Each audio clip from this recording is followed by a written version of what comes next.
The Joe Rogan Experience. Give me that shit. Did you check out my special bombing episode that I aired? No, you told me about it. We were talking about it before the podcast, and it's funny. We're almost 3 hours in. We were going to mention it. Or 2 hours in. What the fuck happened? You were up in Winnipeg? I was up in Winnipeg. I was doing this club that I've done many times called Rumors. It's an old club. It's a good club. And it was a Saturday night. And instead of like regular comedy club crowd, it happened to be like private event people, like a group of 80 was doing their corporate party.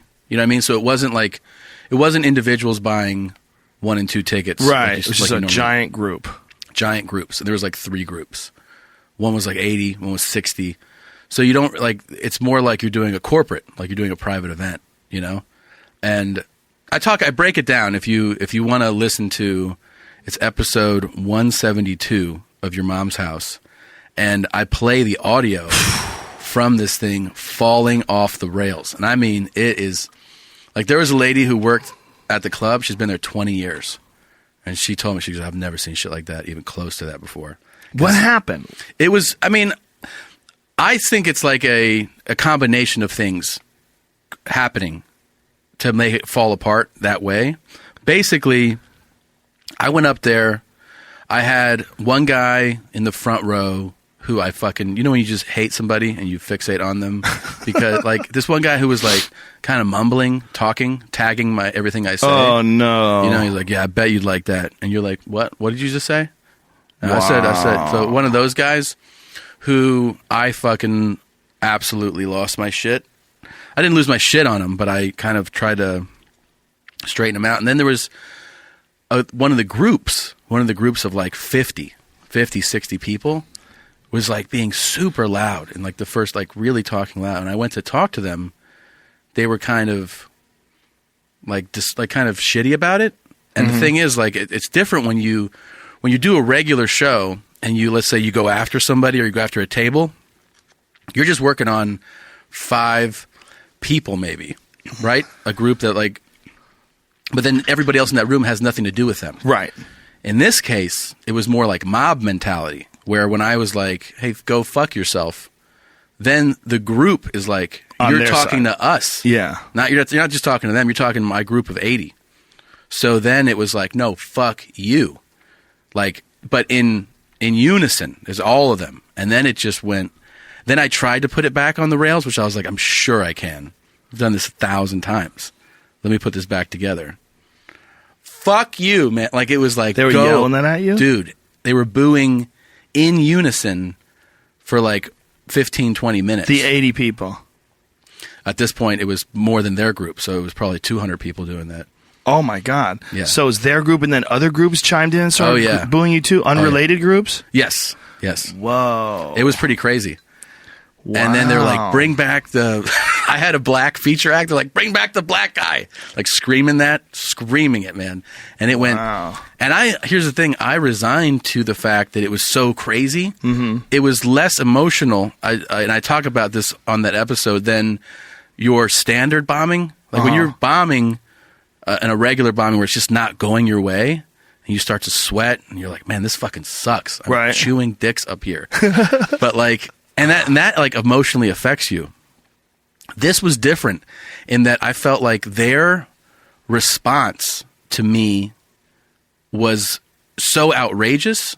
Like I felt like it was unwarranted how upset they were, that it affected me less. Like I was just standing up there. I was like, all right, guys, here, ready for some more jokes as they're booing me, you know, like I wasn't as flustered as I've been during a real bomb. Yes. So you were just dealing with a giant group of cunts. Yes. A school of cunts. Yes.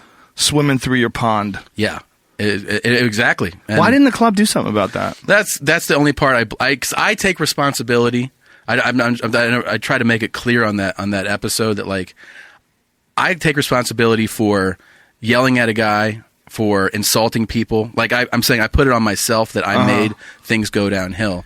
The club takes responsibility for kind of not really policing, and they like the one part is I told a guy that he had to go. I was like, you have to go. You're gone. See you later. And, you know, I've done that before. Sometimes you have to do that. Like, Right. You're out of here, man. Right. And then they were like, the club came and talked, and they're like, just give him another chance. He's going to be good now. And I was like, I've already thrown him out. Like, we're not negotiating now. Right. So the club asked to keep the guy there? Yes. So Why did they do that? I don't know. But they now realize that was fucked up. Like, I've talked to them, and they're like, that was our Some bad. people you can give a second chance. I've most of the time I've asked clubs to leave people alone. Like, Yes. they're okay. They're okay. Yeah, they're yeah, okay. They're just I've done don't that. do that again. And they'll say to them, like, Yeah. you can't yell shit out. It's too confusing. I've done that a bunch of times. Like, he's okay. Right. But Yeah, this yeah. time, the difference was this time I was saying, Get him out. Get him out. What was he saying to you while this is going on? He was the mumbler, the tagger. And Right. like, so we had our first interaction. We had another interaction. I think the third time I said something to him. I was like, what the fuck did you say? I forget exactly what he said. And then I was like, oh, you're a tough guy? And he's like, do you want to step outside and find out? And I was like, you can go outside because you're out of here. You're done. Get out of my fucking show. It's my show. You're Right. out of here. And they were like, what? And his table, he goes, we all go. I go, great. Have a great night. Get the fuck out of here. I don't need you here. That's when the crowd, the problem, we felt like we were discussing what happened. I was talking about it with the club, the guy, is that a lot of people in that room didn't hear know him. what he was saying. Right. They So couldn't they hear thought him. I was just attacking a guy for no reason. Right. That makes sense. But I was an asshole that night. I think I But was- that's, the guy was clearly, he was instigating it. yeah, he was a fucking cunt. He was a real cunt of a guy. And I didn't like him at all. And, I don't think that, like I always say, I don't have to be, like, pleasing to the different, like, I'm there doing comedy. You came to see my stand-up. If you're not liking it, that's cool. But if you try to take over the room, no. Well, it's not just taking over the room, it's interfering. Yeah, it's interfering. He's interfering with the performance, and there's hundreds of other people Yeah. that have to deal with the fact that you have to deal with this guy. Yeah, yeah. It's all in how to do it and not lose your cool. And when you lose your cool, it's a bad scene. It's Yeah. a terrible feeling too. It's crazy, and the audio is insane. I mean, you've probably not heard A bombing like that? Yeah, it's not like a standard bombing. I mean, there's a lot of aggression from the crowd on it. And how does it end? Well, the best part, because I also was bummed at myself for not. I was like, you always look at moments where you're like, I wish I had said something funnier here. Right. This was an opportunity to be funny, really, So I was like, a lot of it, I was like, they won, like they defeated me.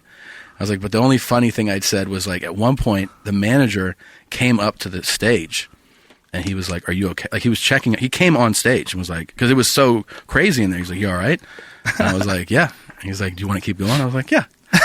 And he's like, okay. So he leaves and they're like, yeah, that's right. Because they think he's telling me get off stage. Right. And I go, he asked me if you guys wanted me to bring back the other guy, and they go, yeah. Like, they scream yes. And I go, I told him you guys want more of me, so here I am for more jokes. And they're like, boo, like, they go crazy. So they go so crazy at that part. And these are Canadians too. Yeah, they go fucking some of the bananas. nicest people ever. Yes. But in the very end, the lady who was running one of the private events that night, like, she brought her group there. Mm-hmm. She was in tears. She was crying. And they brought her on stage. They were like, she wants to say something. And I was like, okay. Because my plan was just stay here the entire time, no matter what. Talk about recipes that you want to try. And just don't please them. Yeah. Right.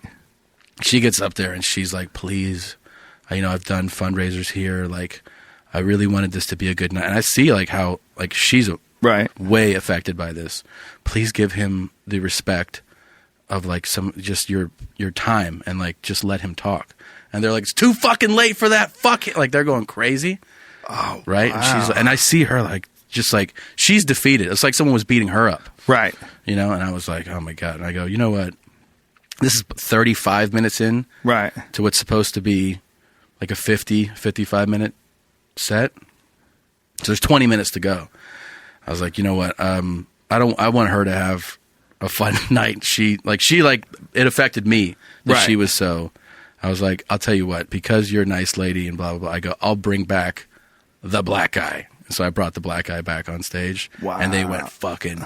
It was like I said, ladies and gentlemen, Chris Dave Rock. Chappelle. Yeah, they went crazy. Wow. And I was like, dude, it's all you. And he was like, oh my God, I can't believe people actually like black people here. Like, he was like, so excited. Does he have any more material?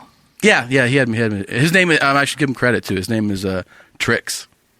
That's his whole name? Yes, Like Silly Rabbit? Tricks are for kids.